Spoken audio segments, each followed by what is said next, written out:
Next, transport. अब जाहिर सी बात है, जब बिजनेस धीरे धीरे बढ़ेगा तो ट्रांसपोर्टेशन की भी सुविधाएं चाहिए।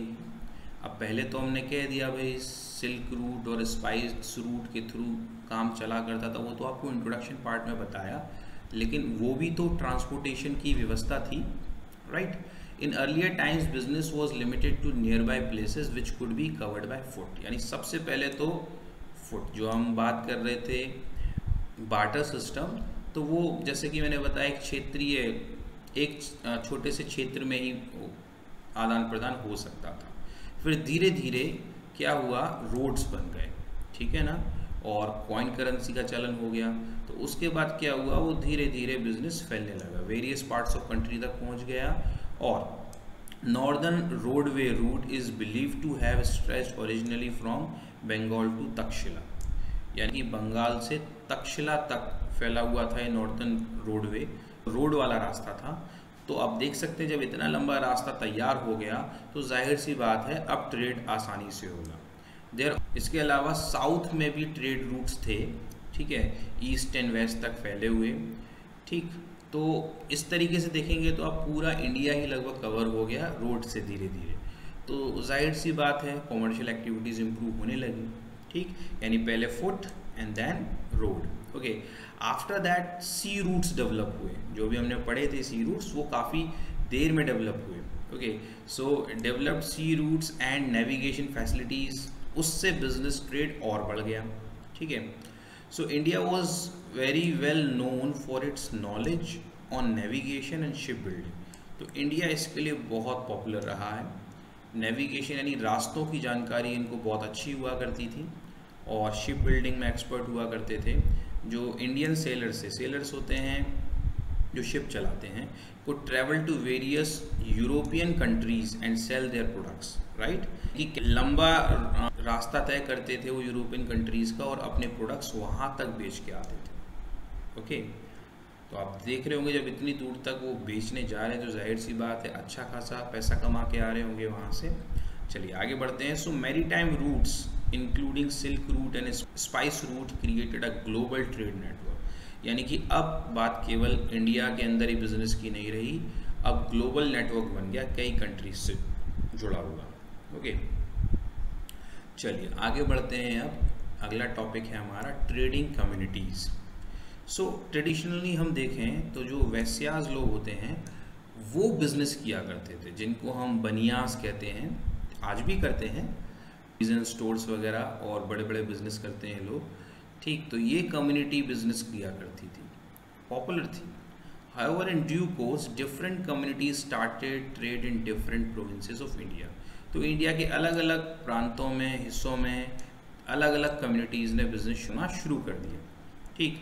जैसे कि Parsis, Banias and Marwaris in Bombay region, ठीक, और Lingayats in Karnataka, Chettis and Komatis in Madras and Khatris in Punjab. Actually हम क्यों पढ़ रहे हैं इनके बारे में, क्योंकि इनके बड़े बड़े ग्रुप हुआ करते थे। यानी कि आप देखें सारे पारसीज, अगर आप पारसीज के बारे में थोड़ा सा जानते हैं, वो बिजनेस मैन ही मिलेंगे आपको, कुछ ना कुछ बिजनेस करते हुए मिलेंगे।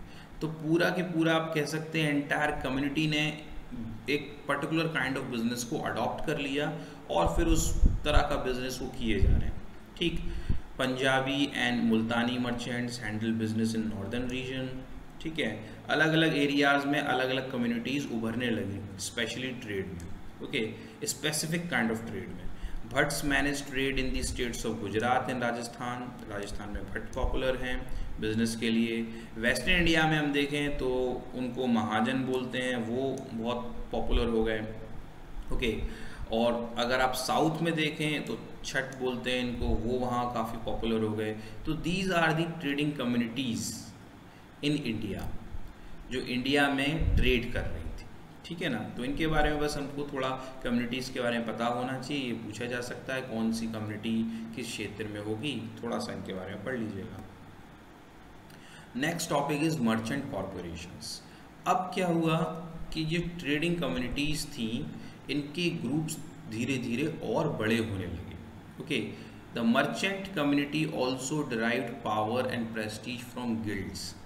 Right, which were autonomous corporations form to protect the interest of the trades.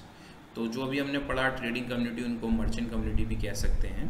तो मर्चेंट कम्युनिटी थी, अब इनको पावर एंड प्रेस्टीज कहाँ से मिलने लगी, गिल्ड्स बोलने लगे उनको। अब गिल्ड्स क्या थे, कुछ ऑटोनोमस कॉरपोरेशंस थे, यानी कि कुछ ऐसे ग्रुप फॉर्म हो गए जो अब व्यवसायी लोगों के हितों की रक्षा करेंगे। ठीक, यानी कि सरकार के खिलाफ या सिस्टम के खिलाफ वो आवाज़ भी उठाएंगे और इनका पक्ष भी रखेंगे। आज भी ये सारे ग्रुप्स बने हुए हैं, आज इन्होंने संस्थाओं का रूप ले लिया है। ठीक है, आप देखते होंगे पर्टिकुलर काइंड ऑफ बिजनेस की अलग अलग संस्थाएं होती हैं। ठीक है, जब भी उनको अपनी मांग वगैरह सरकार से मंगवानी होती है तब फिर उसका इस्तेमाल किया जाता है। इस तरीके से ग्रुप्स डेवलप होने लगे। ये एक्चुअली एक तरीका है कि किस तरीके से बिजनेसेस बड़े फॉर्म में डेवलप होंगे, क्योंकि इनको सपोर्ट चाहिए ग्रो करने के लिए। तो ये जो मर्चेंट कॉरपोरेशंस थे इन ट्रेडिंग कम्युनिटीज़ को सपोर्ट कर रहे थे। These corporations frame their own rules of membership. अब ये उसी को सुविधा देंगे जो इसके मेंबर बनेंगे, ठीक है ना, and professional code of conduct. अब जाहिर सी बात है इसके कुछ रूल्स एंड रेगुलेशन फॉर्म कर देंगे ये लोग, जो आपको मानने पड़ेंगे, क्योंकि आप जब किसी ग्रुप से जुड़ते हैं, ठीक है, कुछ पैसा पे करके मेंबरशिप चार्ज, तो फिर वो रूल्स एंड रेगुलेशन आपको मानने पड़ते हैं। Which even kings were suppose to accept and respect. तो जो किंग्स हुआ करते थे उस दौरान, उस वक्त किंगडम थी, ठीक है, डेमोक्रेटिक व्यवस्था नहीं थी, तो उस वक्त जो किंग्स वगैरह थे वो भी इनकी बात को माना करते थे। ठीक, गिल्ड बोला जाता था इनको। The guild chief dealt directly with the king और टैक्स कलेक्टर्स। ठीक, अब देखिए राजा का रोल बीच में क्यों आ रहा है, क्योंकि बिजनेस के ऊपर राजा को चाहिए कर, टैक्स, ठीक है ना। तो राजा और जो उनके टैक्स कलेक्टर्स हैं वो इनका शोषण करते थे, किनका, बिजनेसमैन का। तो इसी वजह से ये मर्चेंट कॉरपोरेशंस डेवलप हुए and settle the market toll on behalf of its fellow merchants at a fix sum of money. तो ये हर चीज़ में इंटरवीन करते थे कि कितना टैक्स होगा, किस एरिया से गुजरने का, एक्सेट्रा। ठीक, the guild merchants also acted as custodians of religious interest. अब देखिए ये बहुत इंपॉर्टेंट पॉइंट है कि ये जो गिल्ड मर्चेंट्स थे, यानी कि जो लोग थे मर्चेंट कॉरपोरेशन के, इन्होंने रिलीजियस इंटरेस्ट के कस्टडियन के रूप में भी काम किया। आप देखते होंगे कई तीर्थ स्थानों पे आप जाते हैं तो कई तरह की धर्मशालाएं आपको बनी हुई मिलती हैं। वो पुराने लोगों के द्वारा बनवाई गई, वो इन्हीं लोगों के द्वारा बनवाई गई। जो पुरानी हैं वो तो आज भी बनती हैं। They undertook the task of building temples and made donations levying a corporate tax on their members. ठीक है, यानी कि अपने मेंबर्स पे कॉरपोरेट टैक्स लगा दिया, पैसा आया और उन्होंने मंदिर बनवाए, ठीक है, डोनेशंस किए, धर्मशालाएं वगैरह बनवाई। ठीक, तो ये भी काम इन्होंने किए, यानी कि ये रिलीजियस ट्रस्ट के कस्टडियन बन गए एक तरीके से। ओके, आज भी आप देखेंगे जो टेम्पल्स हैं इंडिया के अंदर वो सब ट्रस्ट के बेसिस पे चल रहे हैं, और जो ट्रस्ट हैं वो एक तरीके से संस्था हैं, वो पुराने मर्चेंट कॉरपोरेशंस ही हैं। Later on these corporations were divided into various association for specific trade and services. ठीक है ना, अब उसके बाद धीरे धीरे ये डेवलप होते गए ये मर्चेंट कॉरपोरेशंस, और ये पहले तो कॉमन थे, अब स्पेसिफिक ट्रेड के लिए अलग अलग बनने लगे, जैसे कि मैं भी आपको बता रहा था। तो कुछ एग्जांपल्स यहाँ पे दिए हुए हैं। Marwari chamber of commerce in Mumbai, Shikarpuri bankers association, तो जाहिर सी बात है बैंकों के लिए ही होगा ये association. Shroffs association in Ahmedabad etcetera. तो ये सब होने लगे। ठीक है, तो आज भी ये ग्रुप है। आगे बात करते हैं। सो नेक्स्ट टॉपिक है major trade centres. Yes, India के अंदर यहाँ पर ट्रेड होते थे। So there are few cities given जो बहुत ही पॉपुलर थी ट्रेड के मामले में। Very first is Pataliputra. Pataliputra, इसको पटना के नाम से भी जानते हैं आप। ये उस वक्त स्टोन के एक्सपोर्ट्स का सेंटर हुआ करता था। ठीक है, पेशावर, ठीक, ये किस लिए हुआ करता था, ये हुआ करता था हॉर्सेस वगैरह इंपोर्ट होते थे, वूल जो होती थी वो एक्सपोर्ट होते थे। उसके लिए। इसके अलावा तक्षशिला है, ठीक, ये फाइनेंशियल कॉमर्शियल बैंक था एक तरीके से। ओके, लोग यहाँ पैसा डिपॉजिट करने के लिए आते थे। इंद्रप्रस्थ, ये तो महाभारत काल से पॉपुलर है। Commercial junction on the royal road where most routes leading to east west. अब देखिए इसमें कई सारी सिटीज़ ऐसी हैं जो किसी पर्टिकुलर प्रोडक्ट के लिए फेमस नहीं थी। वो इसलिए फेमस थी क्योंकि जिस रास्ते से होकर ट्रेड होता था तो वो उसके बीच में पड़ती थी, वो सेंटर बनी हुई थी, तो ट्रेड वहीं से होके गुजरेगा तो सिटी डेवलप होती थी। ठीक, मथुरा एम्पोरियम ट्रेड के लिए। वाराणसी, अब देखिए वाराणसी का क्या दिया हुआ है, textile industry and famous for beautiful gold silk, आज भी फेमस है, and sandalwood workmanship. Okay, Mithila, अब देखिए मिथिला के बारे में क्या दिया है, traders cross the seas by boats and establish trading colonies in south China. ठीक, तो मिथिला से होके लोग जाया करते थे, ठीक, और साउथ चाइना में उन्होंने अपने कॉलोनीज डेवलप कर ली, ट्रेडिंग कॉलोनीज, यानी वहाँ भी उन्होंने अपना बिजनेस एस्टेब्लिश कर लिया। ओके, तो इसलिए मिथिला पॉपुलर रहा। उज्जैन है, ठीक है, तो ये इस तरह के ये सारे क्लॉथ्स के टाइप्स हैं, agate, carnelian, muslin and mallows. Okay, तो यहाँ से एक्सपोर्ट हुआ करते थे। पर टेक्सटाइल के लिए फेमस है, गोल्डन बॉर्डर जरी जिसे हम कहते हैं। कांची, कांची यानी कि centre of pearls, glass and rare stones. Okay, वैसे कांचीपुरम नाम है इसका पूरा। मदुरा, मदुरा जो है वो किसके लिए फेमस था, पर्ल के लिए, मोती के लिए, ठीक है। इसको पांड्यास की कैपिटल भी कहा जाता था। कोच, ये ग्रेटेस्ट सीट ऑफ कॉमर्स हुआ करता था वेस्टर्न इंडिया के अंदर, ठीक। इसके अलावा कावेरी पट्टा, centre of perfume, cosmetic, sand, silk, wool, cotton, coral, pearls, gold, precious stones and also ship building, ये सारी चीज़ों के लिए फेमस था, ये सारे काम हुआ करते थे। साउथ में है ये Kaveri Patta. Last is given here Tamralipti. Tamralipti, one of the greatest ports connected both by sea and land with the west and far east, यानी कि जो बड़े बड़े पोर्ट्स थे उसमें से एक ये था जो सी और लैंड से कनेक्ट होता था। ओके, सो इन सिटीज़ के नाम बस आपको याद रखने हैं, यही पूछा जाएगा कि कौन से मेजर ट्रेड सेंटर हुआ करते थे एंशिएंट इंडिया के अंदर, तो इनके बारे में आप बता सकते हैं, ठीक है। चलिए नेक्स्ट टॉपिक है हमारा मेजर एक्सपोर्ट्स एंड इम्पोर्ट्स, यानी कि इंडिया के मेजर एक्सपोर्ट्स एंड इम्पोर्ट्स क्या हुआ करते थे और क्या हैं। इसमें दोनों ही शामिल हैं, लेकिन मैक्सिमम एंशिएंट टाइम के ही हैं, कुछ क्योंकि आज भी होते हैं। तो एक्सपोर्ट्स हम क्या क्या किया करते थे, it's very easy to remember. First you can easily remember spices, spicy route हुआ करता था, आप याद रख सकते हैं, ये कॉमन चीज़ें हैं, वीट, शुगर, इंडिगो, ओपियम, सीसम oil, cotton, textile, yarns, thread, silk, ये सिल्क रूट से आप याद रख सकते हैं। जूट, पैरेट्स, लाइव एनिमल्स, यानी कि जानवर भी एक्सपोर्ट किए जाते थे। ओके, पर्ल्स, सैफायर, क्वार्ट्ज, अब यहाँ इम्पोर्टेंट जेम्स वगैरह आ गए, crystal, lapis lazuli, granites, turquoise, copper, Kashmiri carpets, dry fruits वगैरह भी एक्सपोर्ट होते थे। Indian spices, ship building, steel, metal wares, यानी कि धातु वाले बर्तन हो गए, वुड के आइटम्स, और एनिमल से निकले हुए जो प्रोडक्ट्स होते थे, क्योंकि उनकी स्किन, फर्स, हॉर्न्स वगैरह, ओके, टॉर्टोइस का शेल्स एक्सेट्रा, ये सब चीज़ें एक्सपोर्ट हुआ करती थी यहाँ से। और इम्पोर्ट्स में क्या क्या हैं, हॉर्स, यानी कि हम लोग हॉर्स मंगाया करते थे, ठीक है, ट्रेडिंग के लिए इस्तेमाल होता उनका, ठीक। पुराने टाइम में आपको पता ही है हॉर्स ट्रांसपोर्टेशन का बहुत अच्छा साधन हुआ करता था। चाइनीज सिल्क, फ्लैक्स, लिनेन, ये कपड़े की क्वालिटी है। Wine, gold, silver, tin, lead, rubies, ये जेम्स वगैरह आ गए। कोरल, ग्लास, अंबर, ऑटोमोबाइल्स, ठीक है, ये आज भी हम करते हैं। Chemicals, pharmaceuticals and biotechnology, defence products etcetera, ये आज भी हम लोग इंपोर्ट करते हैं। ओके, सो कुछ नाम इसमें से याद रख लीजिए जो एग्ज़ाम्स में पूछे जाएंगे। मेजर इंपोर्ट और एक्सपोर्ट्स बताइए इंडिया के।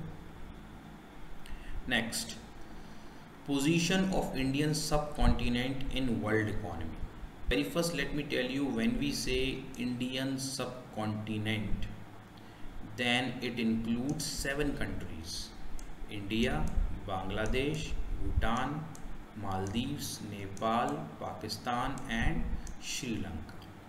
ओके, क्योंकि उस वक्त तो सब जुड़ा ही हुआ था जब एंशिएंट टाइम की हम बात करें। ओके, तो आज के दौर में इसको बोला जाता है इंडियन सब कॉन्टिनेंट। ओके, इंडिया से जुड़े हुए। तो हम इंडियन सब कॉन्टिनेंट की बात करेंगे, लेकिन उसको रेफर करेंगे इंडिया के नाम से। तो फर्स्ट एंड 7th सेंचुरीज के बीच में स्थिति क्या थी? India is estimated to have the largest economy of, largest यानी सबसे बड़ी, ancient and medieval world, controlling about 1/3 of the world's wealth, यानी कि पूरी दुनिया, वर्ल्ड की हम बात कर रहे हैं, उसका 1/3 हिस्सा इंडिया कंट्रोल करता था इकोनॉमी का। It's really big matter.